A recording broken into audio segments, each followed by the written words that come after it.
عملی نیکی میں اصل شے ہے ہمدردی، ہمدردی میں مال خرچ کرنا، اور اس کے لیے ستون ہے زکوٰۃ۔ کم سے کم یہ 2.5% تو نکالو، بوتل کا کارک تو کھل جائے، پھر اور بھی دو، اور بھی دو، اور بھی دو۔ یہ تو obligatory ہے، یہ تو فرض ہے، یہ تو لازم ہے۔ لیکن مقصد کیا ہے؟ اس کو جو سمجھ لیا بس یہی زکوٰۃ ہی ہمارے ذمے میں ہے، وہ بڑے مغالطے میں۔ حضور نے فرمایا صلی اللہ علیہ وسلم، ان فی المال حقا سوى الزکوٰۃ، اے مسلمانوں یہ نہ سمجھنا کہ بس زکوٰۃ ادا کر دی تو تمہارے مال کا سارا حق ادا ہو گیا۔ ان فی المال حقا سوى الزکوٰۃ، تمہارے اموال میں حق ہے اللہ کا زکوٰۃ کے علاوہ بھی۔ اور پھر آپ نے یہ آیت پڑھی، وَآتَ الْمَالَ عَلَىٰ حُبِّهِ ذَوِي الْقُرْبَىٰ وَالْيَتَامَىٰ وَالْمَسَاكِينَ وَابْنَ السَّبِيلِ وَالسَّائِلِينَ وَفِي الرِّقَابِ وَأَقَامَ الصَّلَاةَ وَآتَى الزَّكَاةَ۔ یہاں آتا زکوٰۃ تو ہے ہی ہے، اس سے پہلے جو آ رہا ہے یہ سرپلس ہے، اس سے آگے کی بات ہے، یہ ایڈیشنل ہے۔ اسی لیے جب انفقوا انفقوا انفقوا انفقوا انفقوا کی جو تکرار ہوتی ہے قرآن مجید میں، تو ایک جگہ پھر سوال کیا صحابہ نے، کتنا خرچ کریں حضور؟ فرمایا قل العفو، کہہ دو جو بھی ضرورت سے زائد دے ڈالو، don't accumulate, don't retain any thing.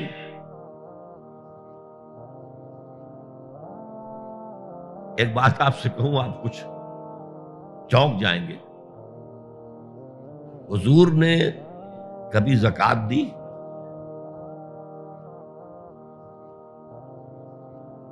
کبھی نصاب کے بقدر پیسہ آپ کے پاس جمع ہوا کہ آپ پر زکوٰۃ واجب ہوتی؟ ایسی عجیب بات ہے، ارکان دین میں سے ایک رکن سرے سے غائب،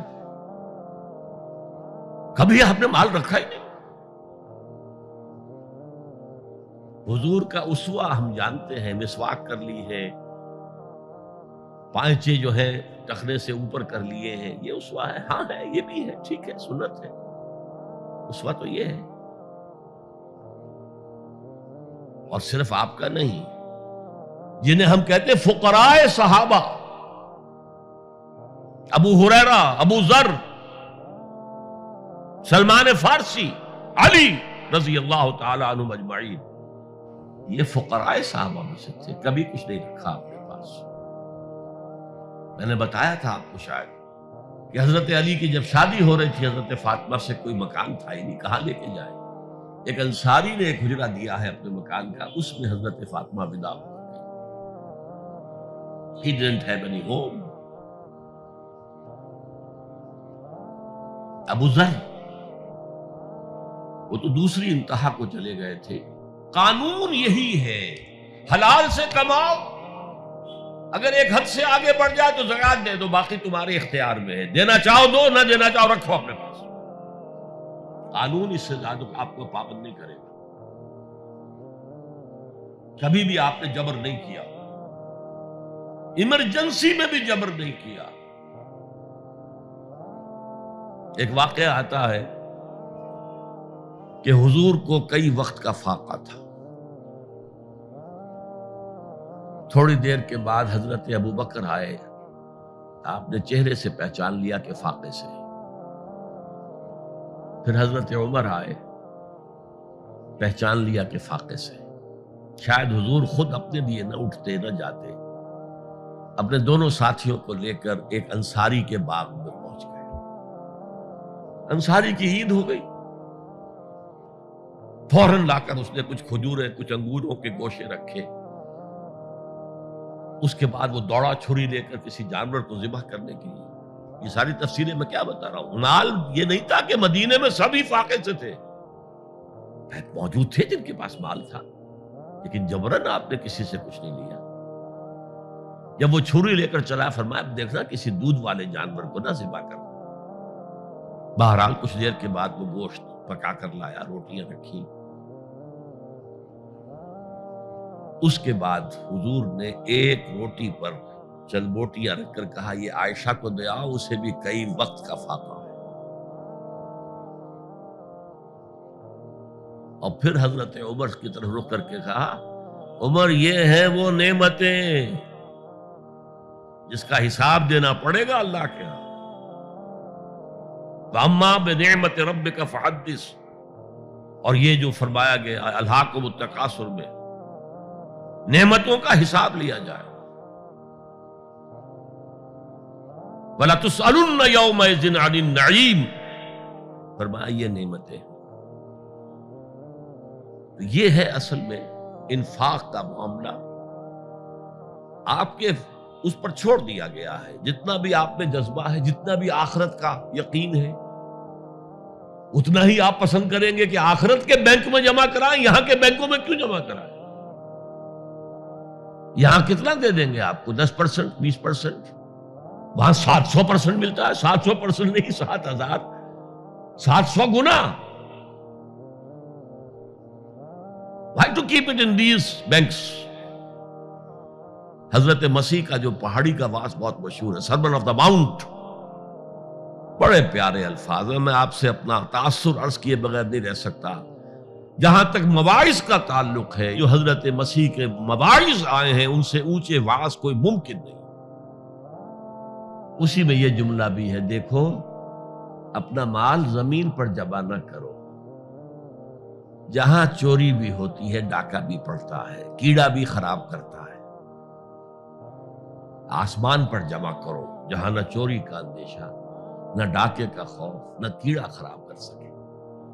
اس لیے کہ میں تم سے سچ کہتا ہوں کہ جہاں تمہارا مال ہوگا وہیں تمہارا دل ہوگا۔ مال یہاں ہوگا تو دل اٹکا ہوا ہوگا، اور فرشتے اس طرح گھسیٹ کر کھینچیں گے آپ کی جان کو جیسے کہ سیخ پر سے کباب کھینچا جاتا۔